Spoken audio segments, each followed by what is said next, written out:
Bonjour à toutes et à tous, c'est Monsieur Cinéphile et bienvenue dans cette mini rétrospective sur la saga des vers d'arbres. Bien oui, Tree Worms.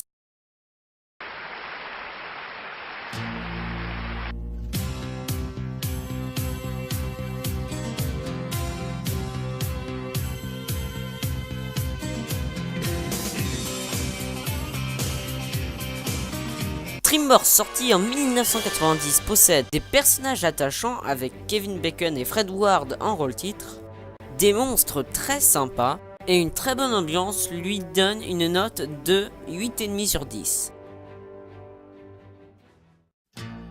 6 ans après le premier opus sort Tremors 2, ou son titre très minable en français, Tremors 2, les dents de la terre. Les personnages sont toujours attachants, même si Kevin Bacon a disparu, et que Fred Ward a des cheveux extrêmement longs. L'évolution des créatures est plutôt cool et bien pensée. Le film est très divertissant, ce qui lui donne une note de 6 sur 10. Tremors 3, sorti en 2001, avec comme personnage principal Burt Gummer, interprété par Michael Cross. Les graboïdes ont encore une nouvelle évolution qui pète le feu. Le film souffre de scènes très lentes et des personnages pas très attachants, ce qui le fait aller dans la catégorie des nanars. Je lui ai donné une note de 4,5 sur 10, mais j'aimerais rectifier le tir en lui donnant une note de 5 sur 10.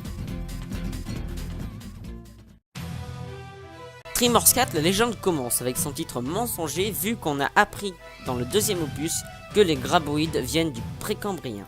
Cette fois-ci, Michael Cross interprète l'ancêtre de Burt Gummer qui n'est pas attachant, comme le reste des personnages.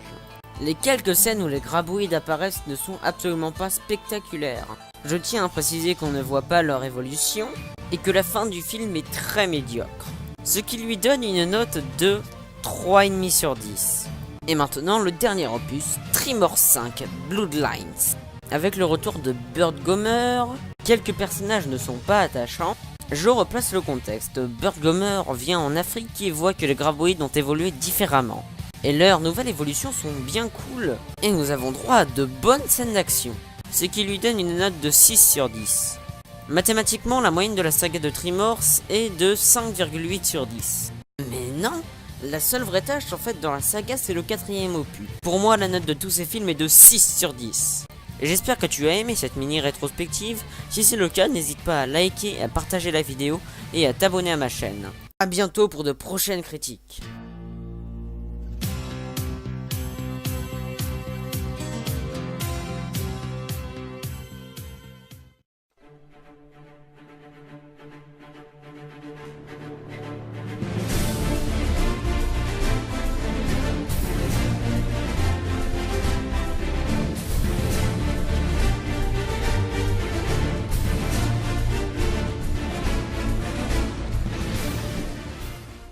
Tiens, pendant que j'y suis, je vais m'aborder à une nouvelle saga et une bande-annonce devrait sortir dans pas très longtemps.